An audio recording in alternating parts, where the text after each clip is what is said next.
You know who it is, back at again with another nail video. But first, welcome to my channel. Please don't forget to subscribe now for more content. So for today's video, I will be recreating a little design that I saw on Young Nails Twitter. On my semi-prepped nail, we're going to start off with Makartt base coat. The reason why I say semi-prepped is because I did not dehydrate nor did I prime. On my own sets that I do on my hands, I like to dehydrate and prime. It just makes my manicures last a little longer, even with a lot of the applications. But in today's video, I will be doing a little bit of polygel as well, because I know I've been getting some questions about that, as well as these really cute flames that I saw on Twitter. So with my base coat, I do like to make sure I have the entire product covering the whole nail from cuticle to free edge and sidewall to sidewall, just to make sure I'm getting full coverage when I'm curing it. Also with this video, you do not see me curing it. I thought it just would have made the video way too long. But in between each polish, base coat, top coat, and polygel, I did cure between 2 to 3 minutes. After curing that for 2 minutes, we're going to go in with some polygel. I did not realize how transparent this pink was. Initially, I was going to see how pink it was, so I was going to actually skip the polish. But when I figured out how transparent it was, I'm like, okay, yeah, we'll do the polish, no problem. So I'm going in here with my Makartt brush. There are a few ways you can apply polygel onto a nail. There's a dual form, there's your caps, there's the extensions. You can actually apply the product onto the nail, which is what I did here. I found it to be a little bit easier. It did get a little messy. I got distracted. I was watching a movie. But in my last video, I did mention that the acrylic had a slower setting time, and it sort of reminded me of the polygel. And this was my exact reasoning here, is you can keep forming the polygel to your liking until you're ready to cure it. And the only way it'll harden is when it's cured, which is why I really like polygel. You can really get full coverage of the nail carefully. You can take as long as you like. I like the fact that I can actually work around my cuticle area without having any issues. Another great thing about polygel is you can quickly tell whether or not you have too much liquid on your brush. You can see here a couple times that I did not have enough liquid on my brush, and in a result of that, the product started to stick to it. So all I did when that happened was just take my brush and clean it off on the paper towel. Sometimes I'll put it back into the liquid and clean it off again.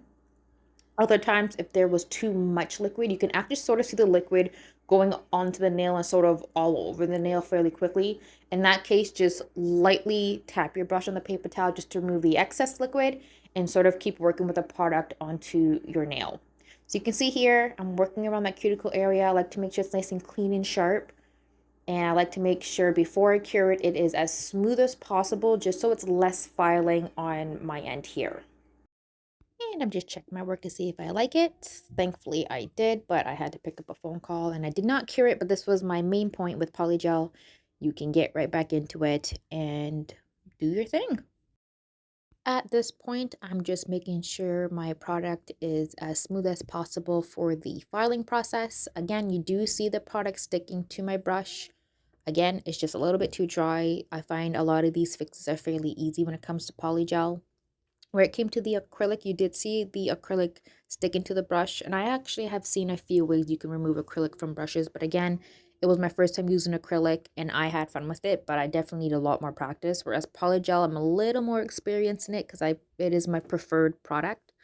But again, I'm just admiring the application on this because I just love my polygel. And here is my filing process. It is fairly short. Again, I found the application to be pretty smooth, so I just want to make sure it is super smooth for when I apply my polish next. But this is where I caught myself slipping.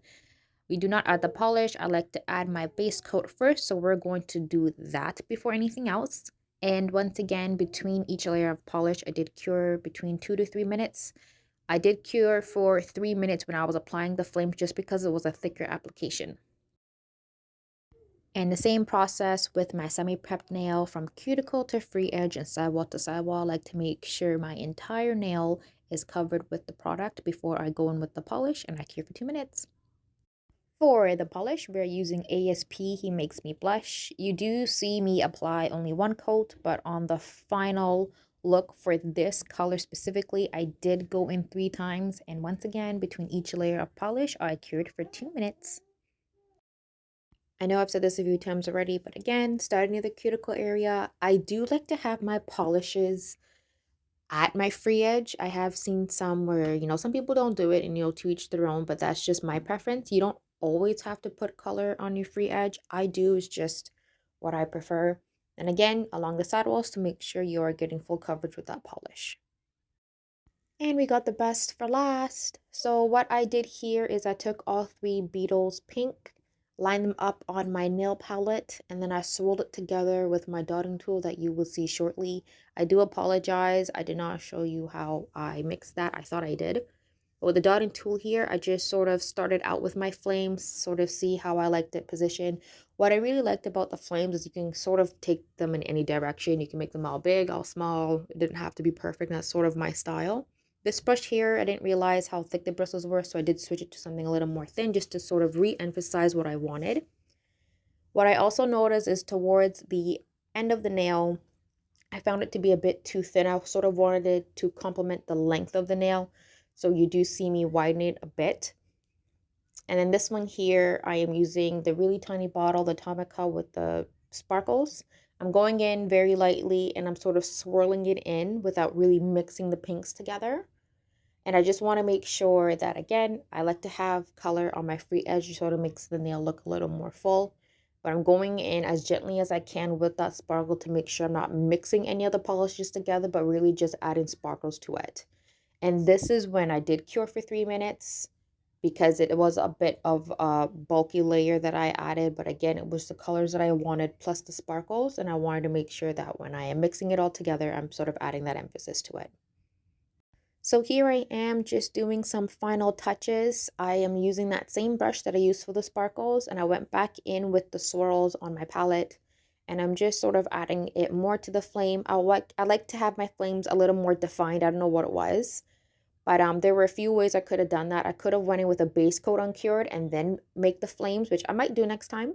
But this one here, I'm just making sure my sidewalls are good, my flames are good, everything's all nice and pretty. But oh my gosh, it's so cute. I love it. Last but not least, we're going in with No White Top Coat. I highly recommend this for anyone that is interested in nails or does nails or whatever the case may be. Honestly, Macarte No White Top Coat is my go-to. I have about 2-3 bottles of this. It's one of my favorites. Honestly, you cure and you go. So again, same method applies. Near the cuticle area, free edge and sidewalls. There are some polishes that do leave a sticky layer. So it sort of does suck when you're curing it and you sort of miss that little spot on your nail and it's sticky because it's from the polish, but your top coat might have missed it. But again, cure for 2 minutes. And there you have it. This is the little design that I saw on Twitter with Young Nails. Hope you liked it. Thank you so much for watching. Don't forget to like, comment, and subscribe to my YouTube channel for more content. You can also follow me for more on my Instagram and TikTok.